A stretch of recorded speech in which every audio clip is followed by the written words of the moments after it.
করবো এখন এখন তো মনে করেন যে আমাদের আমি তো 4 মাটি ভুট্টা গাড়ছি, ভুট্টা তো এই যে বাতাসও ভেঙে ফেলেছে, আবার তো শিল বৃষ্টি হয় তো আমাদের অনেক ক্ষতি হয়ে গেছে।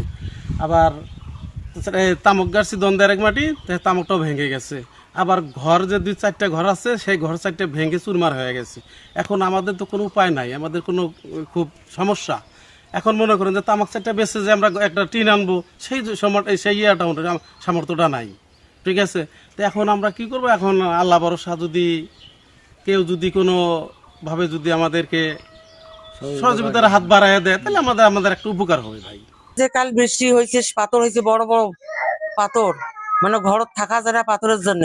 বাচ্চা ঘর ধরি একটা বসিকার আছে, বাচ্চা ঘর ধরি থাকার মতন কোনো বুদ্ধি নেই। আইজো আকাশ সন্তান যদি আইজো আইসে তাহলে আমার গড়ি মেয়েছে আমার থাকমো করে।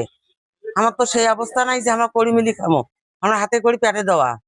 এখনো পুরোপুরি যে ক্ষয়ক্ষতির তালিকা সেটা পুরোপুরি এখনো শেষ হয় নাই, তবে আমি এ পর্যন্ত ভোটমারির 2টি এলাকা এবং আমাদের এখানে তুষভান্ডারের প্রায় 3টি এলাকা পরিদর্শন করলাম। এরপরে আমরা কাকিনাও যাব। যেটা এ পর্যন্ত আমি দেখেছি ক্ষয়ক্ষতির পরিমাণ আসলে অনেক বেশি। ঈদের একদিন আগে যে বৃষ্টিটা হয়েছিল তখন যে পরিমাণ ক্ষয়ক্ষতি হয়েছিল, আজকে আমাদের ধারণা তার দ্বিগুণের বেশি ক্ষয়ক্ষতি হয়েছে। শুধু ভোটমারিতেই যে আমি 3টা এলাকা দেখেছি, সেখানে আমার মনে হয়েছে শতাধিক ঘর একেবারেই ঝাঁঝরা হয়ে গেছে, যেগুলোর টিনের যে অবস্থা সেখানে আসলে থাকার মতো অবস্থা নেই। এছাড়া কিছু ভুট্টার ক্ষেতও আমরা দেখলাম, সেখানেও বেশ ক্ষয়ক্ষতি হয়েছে।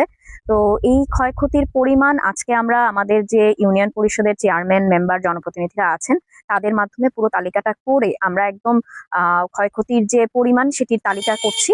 তালিকা করার পর তাদেরকে যথাসাধ্য সম্ভব আমরা কিছু সহায়তা করার চেষ্টা করব।